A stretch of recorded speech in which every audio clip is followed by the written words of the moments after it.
कि प्रियंका का रोल राहुल गांधी और सोनिया गांधी के न चाहते हुए भी बढ़ रहा है।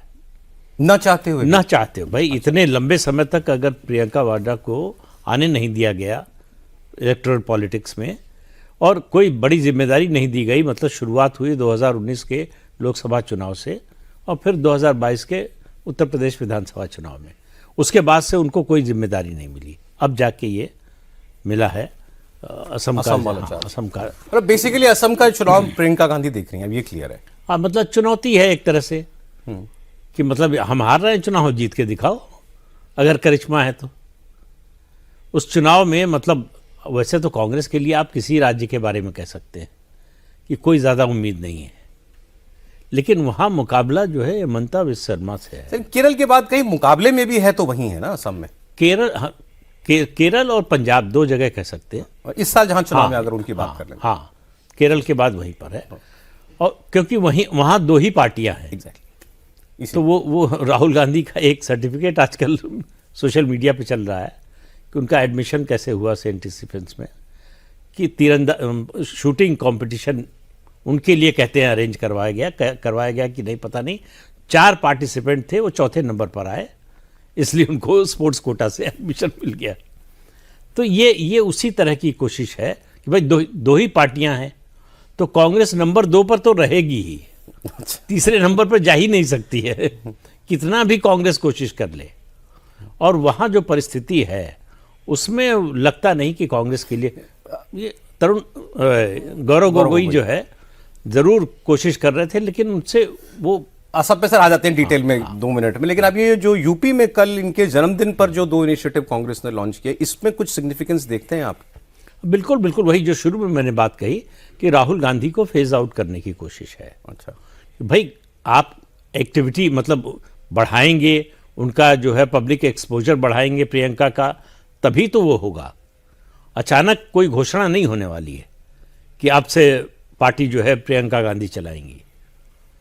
होगा ये धीरे धीरे और इतना सहज दिखेगा कि जैसे कोई परिवर्तन हुआ नहीं, इसी तरह से चल रहा था। उस तरह से उसको मतलब एक सहज रूप में दिखाने की कोशिश है। तो चूंकि उत्तर प्रदेश का उनको प्रभार पहले भी मिल चुका है, लोकसभा में भी 2019 में, 22 में विधानसभा का, तो वहाँ से शुरू करना जो है बड़ा नेचुरल लगता है। उसमें कुछ मतलब ऐसा नहीं लगता कि ये जानबूझकर कोई योजना के तहत, रणनीति के तहत ऐसा किया जा रहा है। तो इसका मतलब है राहुल गांधी उत्तर प्रदेश में क्या करेंगे। अगर प्रियंका गांधी का उनकी एक्टिविटी बढ़ने वाली है, उनका स्टेचर बढ़ाने की कोशिश हो रही है, तो राहुल क्या करेंगे? ये सवाल जब भी शुरू में बात होती थी कि प्रियंका भी आए राजनीति में, तब ये सवाल उठता था। कांग्रेस पार्टी में जब कई युवा नेता थे, तब भी ये सवाल होता था कि अगर ये बढ़ेंगे तो राहुल गांधी का क्या होगा, उनके लिए चैलेंज होगा। तो भाई 21 साल हो गए, कब तक आप मतलब प्रोटेक्शनिज्म का भी एक टाइम लिमिट होती है ना। तो सर वो बेपरवाह है। जैसे कल ही बता दिया था देवेंद्र जी ने कि वो उनका आज का प्रोग्राम जो है विदेश से लौटने के बाद उनका एक प्रोग्राम ऊटी का या कहीं का लगा हुआ था, तमिलनाडु में कहीं, और आपने बिल्कुल ठीक बताया था। मैं अभी वो तस्वीर आ रही थी देख रहा था जी, वहाँ पे वो कोई मिशनरी स्कूल है, उसके कार्यक्रम में वो गए हुए थे, तो मैं वो तस्वीरें देख रहा था तो वहीं थे। अच्छा, आज एक खबर और उड़ गई, वो आपने कहा आपकी नजर में आई कि नहीं आई, कि सुबह अचानक तनुज पूनिया जो है सांसद यूपी में, पीएल पूनिया के बेटे, उन्होंने प्रेस कॉन्फ्रेंस में हौला दी कि राहुल गांधी जी राम मंदिर का दर्शन करेंगे, और अभी तक इसलिए नहीं गए थे क्योंकि मंदिर पूरा नहीं हुआ था निर्माण, और धर्म ध्वज भी नहीं लगी थी, तो अब मोदी जी ने वो काम कर दिया। तो ये नहीं कहा कि नेहरू जी इसीलिए सोमनाथ नहीं गए थे, तो पूरा नहीं हुआ था। खबर को चेक कराया गया तो यार दिल्ली वालों ने कहा कोई प्रोग्राम नहीं राहुल जी का मंदिर जाने का। वैसा उनका होता भी नहीं। जैसे महाकुंभ को लेकर भी कांग्रेस खेमे में ये चर्चा थी कि सोनिया गांधी, प्रियंका गांधी, इनका यह मानना था कि जाना चाहिए कुंभ के दरमियान, और कांग्रेस के लोगों का कहना था कि राहुल गांधी इस बात के सख्त खिलाफ थे कि कोई ज़रूरत नहीं है जाने की और ये ठीक नहीं रहेगा। तो राहुल गांधी उस हिसाब से आप समझ सकते हैं कि उनकी क्या नीति रहेगी, और खबर गलती होनी थी जो कि हुई।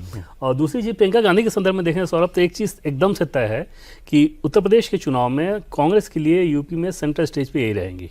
अच्छा। चाहे ऑब्जर्वर के तौर पे रहें या किसी और भूमिका में रहें, लेकिन रहेंगी यही। उसके पीछे वजह ये है, 2 चीज़। पहली बात तो कि पार्टी के लिहाज से अगर आप सोचें तो ऐसा कद्दावर चेहरा उनके पास है नहीं, भले ही वायनाड के सांसद हो, लेकिन रायबरेली वाले नहीं रहेंगे। दूसरी चीज़ कि जब गठबंधन को लेकर आपको अखिलेश यादव के साथ बात करनी हो, तब अखिलेश यादव अजय राय से तो बात नहीं करेंगे ना अविनाश पांडे से वो बात कर सकते हैं, तो वहाँ प्रियंका गांधी के स्टेचर की बात होगी। जैसे आपने देखा होगा कि बाई इलेक्शन में 10 नहीं, सीट पे दोनों में समझौता, केमिस्ट्री भी अच्छी है। हाँ 10 राहुल सीट गांधी से नहीं पे है। बंटवारा नहीं कर पाई ये लोग बाई इलेक्शन में, कांग्रेस समाजवादी पार्टी।